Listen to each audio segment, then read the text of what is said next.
بسم اللہ الرحمن الرحیم۔ السلام علیکم ورحمۃ اللہ وبرکاتہ۔ میرے پیارے اور میٹھے اسلامی بھائیوں اور بہنوں اور یوٹیوب چینل وظائف آف اسلام کے تمام سننے اور دیکھنے والوں کو خوش آمدید کہتا ہوں۔ اللہ تبارک و تعالیٰ سے دعا گو ہوں آپ بہن بھائی جہاں کہیں پہ بھی ہوں خیر وافیت سے ہوں۔ جو پریشان حال ہیں اللہ تعالیٰ ان کی پریشانیوں کو دور فرمائے، اور جو بے روزگار ہیں اللہ تعالیٰ انہیں اپنے خزانوں سے ڈھیر سارا رزق عطا فرمائے۔ صبح کی نماز کے بعد تھوڑی سی گھر میں قرآن پاک کی تلاوت ضرور کر لیا کریں، اس سے اللہ تعالیٰ کی رحمتیں اور برکتیں نازل ہوتی ہیں۔ پیارے ناظرین، آج میں جس موضوع پر بات کرنے جا رہا ہوں وہ موضوع شادی کا وظیفہ ہے، پسند کی شادی ہے، پسند کا وظیفہ ہے، اپنی پسند کی شادی کا وظیفہ ہے۔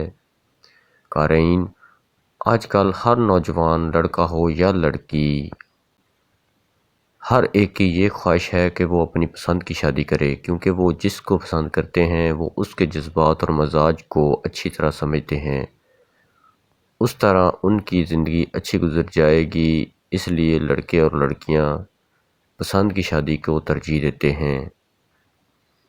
لیکن بہت سے ایسے بھی ہوتے ہیں جن کی پسند کی شادی ہو جاتی ہے، اور بہت سے ایسے بھی ہیں جن کی پسند کی شادی نہیں ہوتی، پھر وہ نا امید ہو جاتے ہیں۔ ایسے تمام نوجوانوں سے گزارش ہے کہ وہ نا امید نہ ہوں، کیونکہ نا امیدی گناہ ہے۔ آپ کو چاہیے کہ اللہ پاک پر بھروسہ رکھیں، روزانہ یہ عمل کریں۔ عمل یہ ہے، یا لطیفوں کا ذکر زیادہ سے زیادہ کریں، 2 رکعت نماز نفل حاجت برائے پسند کی شادی پڑھیں، اور رات سونے سے پہلے 11 مرتبہ درود شریف سورہ اخلاص کے ساتھ پڑھیں۔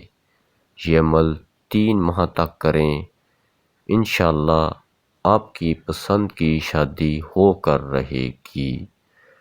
امید ہے دوستو آپ کو آج کی ویڈیو بہت پسند آئی ہوگی۔ اگر ویڈیو پسند آئی ہو تو ویڈیو کو لائک اور زیادہ سے زیادہ شیئر کر دیجیے گا، اور ہمارے چینل کو سبسکرائب کرنا نہ بھولیے گا۔ ملیں گے نئی ویڈیو کے ساتھ، ہمیں دیجیے اجازت۔ اللہ تعالی ہم سب کا حامی اور ناصر ہو، آمین ثم آمین، اللہ حافظ۔